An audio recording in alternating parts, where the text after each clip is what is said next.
안녕하세요. 저는 신경외과 전문의 박익성입니다. 오늘 제가 준비한 이야기는 흉터를 최소화하는 뇌수술, 머리를 다 깎지 않아도 되는 뇌수술, 즉 미세침습 개두술에 대한 이야기입니다. 뇌에 종양이 생겼거나 뇌혈관이 터졌을 때, 그리고 뇌신경이 눌려 안면 떨림이 발생하면 어쩔 수 없이 뇌수술을 진행해야 한다. 이런 경우 과거에는 머리카락을 다 밀고 두개골을 열어 수술하는 개두술을 진행했지만, 최근엔 두피 전체를 제모하지 않고 두개골에 열쇠 구멍만큼의 구멍을 내어 종양을 제거하는 미세침습 개두술을 진행한다. 이 수술법은 1990년 이후 세계적으로 검증된 수술법으로 회복이 빠른 뇌수술이라고 알려져 있는데, 흉터를 최소화하는 뇌수술, 미세침습 개두술에 대해 자세히 알아보자. 저는 대학병원 신경외과에서 뇌수술을 전문으로 하고 학생과 전공의를 지도하는 신경외과 교수입니다. 제가 많이 받는 질문 중에 하나가 뇌수술은 어떤 경우에 필요한가인데요. 뇌수술을 필요로 하는 질병은 다양합니다. 가장 흔한 것은 여러분들이 잘 알고 있는 뇌출혈, 주로는 고혈압이 있다가 치료가 안 된 상태에서 발생하는 뇌출혈이 흔하고요. 또 잘 알려져 있는 뇌동맥류 파열에 의한 출혈 등이 뇌수술을 필요로 하는 뇌혈관 질환입니다. 또 두 번째로 많은 것은 머리 안에 혹이 있는, 즉 뇌종양인데요. 뇌종양은 약으로 잘 치료가 되지 않습니다. 뇌를 압박을 하고 있는 종양을 수술을 해서 제거를 해야지만 완치를 기대할 수 있고, 또 악성 종양인 경우에도 최대한 혹을 많이 제거하고 조직 검사를 통해서 방사선 치료나 항암 치료를 위한 준비가 필요하기 때문에 뇌종양인 경우에도 대부분 뇌수술을 필요로 합니다. 또 얼굴이 심하게 떨리거나 얼굴에 심한 통증이 생기는 3차 신경통 등도 그 원인이 뇌혈관이 신경을 압박해서 생기는 증상이기 때문에 이 또한 머리를 열어서 혈관과 신경 사이를 띄워주는 뇌수술을 필요로 합니다. 또 흔하게 많은 것은 머리를 심하게 다쳐서 뇌가 붓거나 뇌 안에 외상성 출혈이 생겼을 때 우리가 머리뼈를 열고 피를 제거하고 뇌압을 떨어뜨리는 뇌수술이 필요하고요. 또 머리에 물이 차는 수두증이 있는 경우에도 뇌척색을 빼내주는 뇌수술이 필요합니다. 이러한 모든 질병들은 약이나 시술로는 치료가 어렵기 때문에 머리를 열고 하는 뇌수술을 필요로 합니다. 뇌수술을 필요하다라고 하면 환자들의 반응은 거의 한결같습니다. 우선 굉장히 놀라고 걱정하고, 특히 뇌수술 후에 발생할 수 있는 후유증에 대한 걱정, 내가 바보가 되는 거 아니야, 이런 걱정들을 많이 합니다. 또한 수술을 위해서는 머리카락을 다 깎아야 되는데, 이러한 머리카락을 깎는 과정에서 심리적인 충격을 많이 받는 것 같습니다. 왜냐하면 수술이 잘 되고 뇌 손상도 없는 많은 환자들이 수술 후에도 굉장히 회복이 더디고 힘들어하고 머리 아파하고 어려워합니다. 그래서 그 원인이 무언가 연구를 해봤는데요. 결국은 환자들이 수술 전에 머리카락을 깎으면서 난 이제 죽을 수도 있구나라고 하는 심리적인 충격을 받고 마음속에 유서를 쓰는 것 같습니다. 그러다 보니 수술 이후에 뇌 손상이 없더라도 굉장히 심리적인 충격이 심해서 의기소침하고 본인만 생각하는 그런, 나 죽으면 이제 다 소용없어, 이런 생각 때문에 남들에 대한 배려심도 없어지고 성격도 급해지고, 그러한 비슷한 유형의 성격 변화를 뇌수술을 받은 환자의 보호자들이 항상 호소를 합니다. 그래서 저는 그 작은 머리카락 하나 깎는 것도 환자한테는 굉장히 중요한 문제라고나 생각을 하게 되었습니다. 그러면 뇌수술을 받을 때 두피 전체를 다 깎아야 되느냐? 이것은 머리카락에 있는 균들이 뇌 안으로 들어갈 위험성이 있지 않을까 해서 감염의 위험을 낮추기 위해서 과거에는 머리카락을 다 깎았습니다. 그래서 대부분 수술 전날 수술방 밖에서 환자가 의식 있는 상태에서 머리를 다 깎게 되었는데요. 여러 연구 결과, 특히 미국 질병관리청의 연구 결과 머리를 다 깎지 않아도 감염이 크게 늘어나지 않는다는 것이 확인이 되었고, 오히려 면도를 하다가 두피에 상처를 주는 것이 감염의 위험이 더 높일 수 있다라고 밝혀졌습니다. 그래서 이제는 딱 필요한 부위에만 일부 머리카락을 깎고, 특히 수술방에서 전신 마취 이후에 머리를 깎아도 감염의 관리에는 문제가 없는 것으로 밝혀졌습니다. 그러면 두피 전체를 제모하지 않고 수술하는 방법이 있을까요? 네, 있습니다. 그것이 바로 미세 침습 개두술입니다. 일명 키홀 서저리라고 하는데요. 이게 무슨 말이냐면, 우리가 문 안에 있는 열쇠 구멍, 멀리서 보면 작아 보이지만 가까이 가서 눈을 들여다대고 열쇠 구멍으로 안을 들여다보면 안에가 다 잘 보이죠. 마찬가지로 머리에 작은 구멍을 내서 그 구멍을 통해서 뇌 수술을 할 수 있다. 그것이 미세 침습 개두술이고 일명 키홀 서저리라고 합니다. 또 병변의 위치에 따라서 다양한 부위에 작은 구멍을 내서 수술을 할 수 있습니다. 이분은 앞 이마 쪽에 작은 구멍을 내서 수술을 한 분이고요. 이분은 옆에 관자놀이 부분에 작은 구멍을 내서 수술을 했고요. 이분은 눈썹 바로 위에 절개를 해서 크기가 100원짜리 동전만 하게 열어서 수술한 분이고요. 이분은 뒤통수 쪽에 작게 구멍을 내서 수술을 한 분이고요. 이렇게 다양한 위치에 다양한 크기의 작은 구멍을 내서 뇌 수술을 할 수 있습니다. 그러면 이 수술 방법이 모든 뇌 수술에 적용될 수 있느냐? 꼭 그렇지는 않습니다. 대부분의 뇌 수술이 가능하지만 뇌 안에 굉장히 큰 혹이 있고 뇌가 많이 부어 있고 이런 경우에는 어쩔 수 없이 머리뼈를 크게 떼어내야 되기 때문에 이런 작은 미세 침습 수술로는 불가능합니다. 사진에서 보이는 것처럼 하얗게 보이는 게 큰 뇌 종양인데요. 이 종양이 워낙에 크기 때문에 머리뼈를 작게 열어서는 완전 제거가 어렵습니다. 이런 거대 종양이 있다든지 아니면 외상성 뇌출혈로 인해서 뇌가 심하게 부어 있는 경우에는 머리뼈를 떼어내야 되기 때문에 이런 미세 침습 개두술로는 치료가 어렵습니다. 그 외에는 대부분 이 미세 침습 개두술로 치료가 가능합니다. 미세 침습 개두술에 대한 이해에 앞서 먼저 뇌를 좀 이해할 필요가 있는데요. 우리 뇌는 단단한 머리뼈에 이렇게 둘러싸여 있습니다. 그 안쪽에 뇌를 보호하고 있는 상당히 두꺼운 막이 있고 이걸 우리가 뇌막이라고 하고요. 그 안에 바로 뇌신경들이 덩어리처럼 뭉쳐져 있습니다. 그래서 이걸 우리가 뇌실질이라고 하고, 그 뇌실질이 영양 공급을 받기 위해서는 뇌혈관이 필요한데 이렇게 굵은 뇌혈관에서부터 뇌실질내로 가느다랗게 혈관이 들어가는 혈관으로 이어져 영양 공급을 받습니다.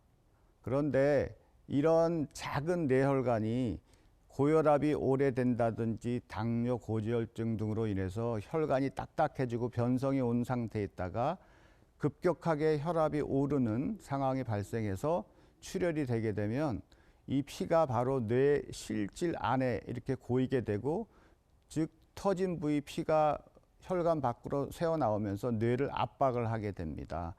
이 피의 양이 적으면 경미한 신경학적 증상만 있지만 피의 양이 점점 커져서 뇌의 3분의 1, 4분의 1을 누르게 되면 뇌압이 오르고 의식저하가 오고 마비가 오는 증상을 나타나게 되고, 이러한 일들은 굉장히 짧은 시간 내 수분 이내에 이루어집니다.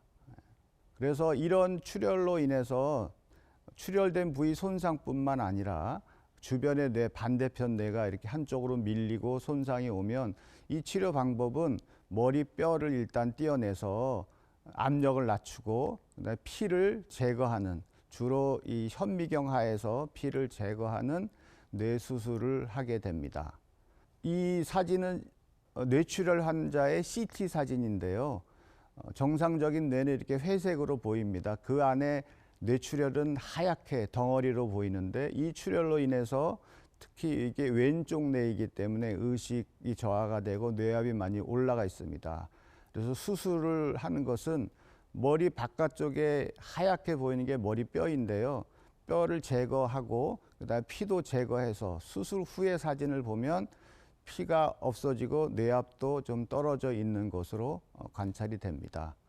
그러면 모든 환자에서 이렇게 머리를 크게 열고 수술을 해야 되느냐? 꼭 그렇지는 않습니다. 이 환자의 경우에는 피가 이전 환자에 비해서 양이 좀 적습니다. 그리고 뇌압도 그렇게 높아 보이지 않는데 어쨌든 뇌에 압박을 하고 있기 때문에 이런 경우에는 두개골에 아주 작은 구멍을 뚫고 볼펜심만한 가느다란 관을 넣어서 피를 녹여내는 이런 배액술도 많이 시행되고 있습니다. 또 한 가지 아까 말씀드린 뇌출혈 중에 흔한 게 또 뇌동맥류 파열인데요. 이 뇌동맥류가 생기는 혈관은 뇌 실질이 아니라 뇌 주름과 주름 사이에 있는 큰 혈관벽에서 발생을 합니다. 그래서 이 큰 혈관벽에서 혈관이 조금씩 이렇게 부풀어 오르다가 모르는 상태로 지내는데 어느 순간 갑자기 팍 하고 출혈이 되면 그 피는 굉장히 넓은 범위, 뇌 전체를 꽉 채우고 뇌압도 올리고 이런 지주막하 출혈을 보이는데요. 이것은 고혈압성 출혈과 달리 재출혈의 위험이 굉장히 높고 멈췄다가도 금방 출혈을 하기 때문에 이런 지주막하 출혈을 보이는 환자의 약 15%는 터지는 발생하는 순간에 그로 인해서 사망을 하고요. 거의 30%의 환자는 이로 인해서 신경학적 장애가 심하게 발생합니다. 그래서 이런 동맥류 파열이 되면 우리는 즉각적으로 재출혈을 막기 위한 여러 가지 치료를 이제 하게 됩니다. 요즘에 많이 하는 검사가 CT 혈관 조영술입니다. CT를 찍을 때 조영제를 넣어서 사진을 찍으면 혈관의 모양이 잘 관찰이 되는데요. 전형적인 비파열 뇌동맥류의 사진입니다. 혈관이 가다가 양쪽으로 갈라지는데 이렇게 부풀어 오르는 게 관찰이 되죠. 크기는 8mm 정도 되는 사진입니다. 이 파열되기 전에 발견된 비파열 동맥류고요. 이런 동맥류가 터지기 전 또는 파열돼 갖고 와서 일시적으로 피가 멈춰 있는 상태에서 우리가 하는 치료가 뇌동맥류 결찰술입니다. 즉 동맥류가 자라서 터지기 직전 또는 터졌지만 일시적으로 피가 멈춰 있는 이런 상태에서 동맥류의 목 부위를 터지지 않도록 빨래 집게 같은 집게가 있습니다. 집게로 찝는데 이거를 이제 클립이라고 하고요. 묶는 행위를 결찰술이라고 합니다. 뇌동맥류의 목 부위를 묶는다. 이게 뇌동맥류의 전통적인 치료 방법입니다. 이러한 전통적인 수술 방법은 머리를 크게 열어야 했는데 미세 침습 개두술은 이렇게 크게 열지 않아도 작게 열고도 이제 수술을 하게 된다는 것입니다. 앞서 보여드린 이 비파열 뇌동맥류 환자는 이런 미세 침습 개두술을 통해서 수술을 했습니다. 그래서 파열되지 않도록 부풀어진 부위를 이렇게 다물어서 정상 혈관은 잘 보존을 하면서 동맥류 부풀어진 부위를 찝었습니다.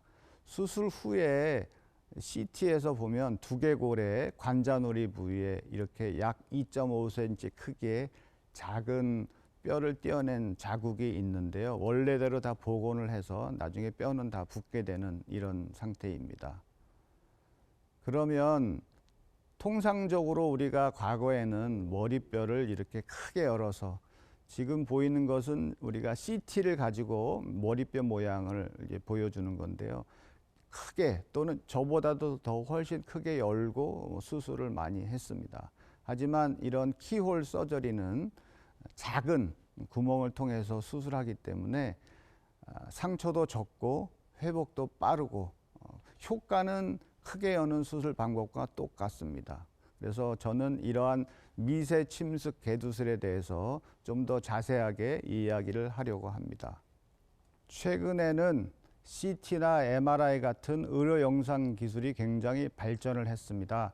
그래서 수술 전에 환자의 의료 영상을 가지고 마치 이렇게 수술하는 것처럼 머리뼈를 잘라서 뇌 안에 혈관이나 종양이 어떤 위치에 있고 다른 혈관들의 관계가 어떻게 되는지 의사가 직접 CT 영상을 조절해 가면서 마치 수술 전에 수술하는 것 같은 시뮬레이션을 해볼 수가 있습니다.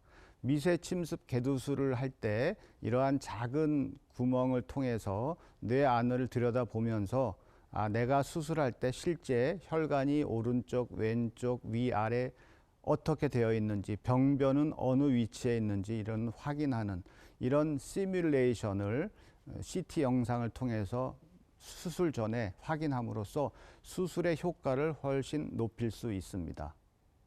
첫 번째로 가장 많이 하는 키홀 서저리 중에 하나는 눈썹 절개 개두술입니다. 눈썹 절개 개두술을 하기 위해서는 CT 사진에서 눈썹 위와 그 주변에 있는 신경들을 확인하고 약 3cm 정도의 눈썹 절개를 하고 수술을 합니다. 또 머리를 깎지 않고 관자놀이 부분에 수술을 하는 경우도 있습니다. 수술 후에 CT 사진에서 보면 크기가 약 2.5cm 정도의 뼈를 떼어낸 흔적이 보이고 머리카락을 깎지 않았기 때문에 환자는 바로 3일째부터 퇴원해서 일상생활을 하게 됩니다. 보통 수술하고 2주 정도 되어 있을 때 머리카락 안쪽에 꿰매 놓은 부위를 이제 제거하게 됩니다. 그리고 환자는 3개월에서 6개월 뒤에 CT를 찍어서 수술 부위에 이상은 없는지 확인을 하게 됩니다. 관자놀이 부위에 이처럼 다양한 크기, 다양한 위치에 개두술을 시행한 환자들 사진입니다.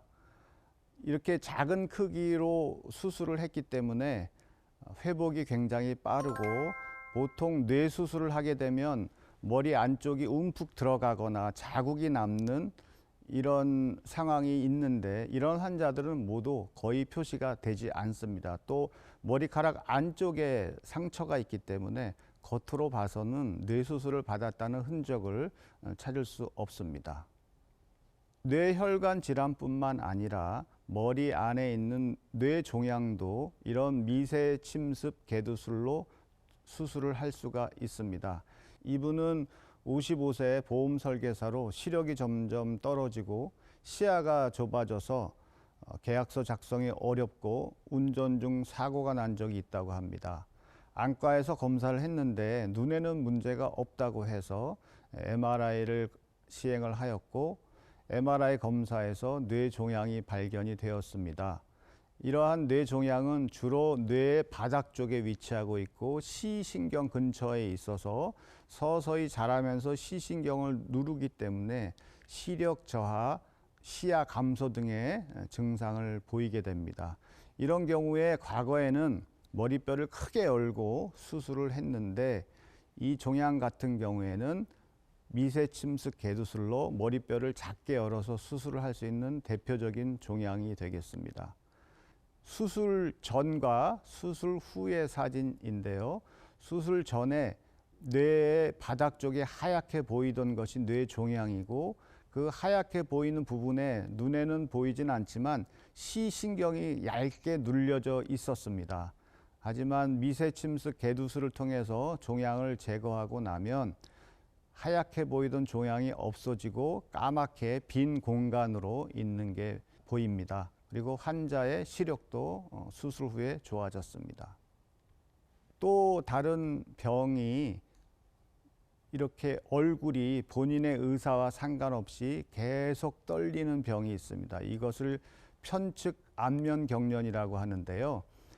환자는 긴장하거나 카메라를 들이대거나 이러면 시도 때도 없이 이렇게 한쪽으로 얼굴이 계속 떨립니다.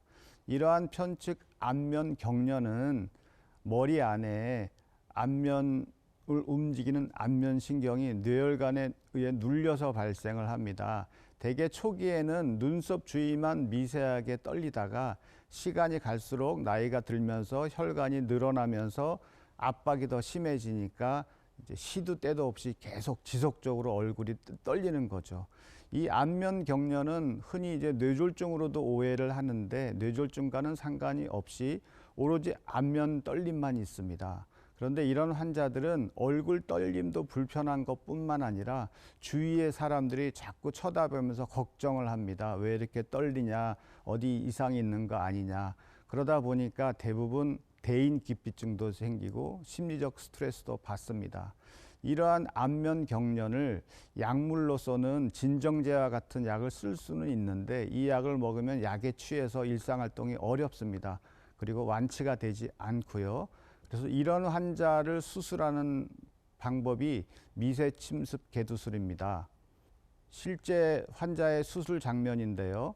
머리뼈 뒤쪽을 동전만하게 열고 들어가서 들여다보면 혈관이 신경에 제가 들어 올린 상태입니다. 근데 일반적인 상태에서는 저 혈관이 맥박이 조금씩 뛰면서 밑에 있는 안면신경을 압박을 합니다.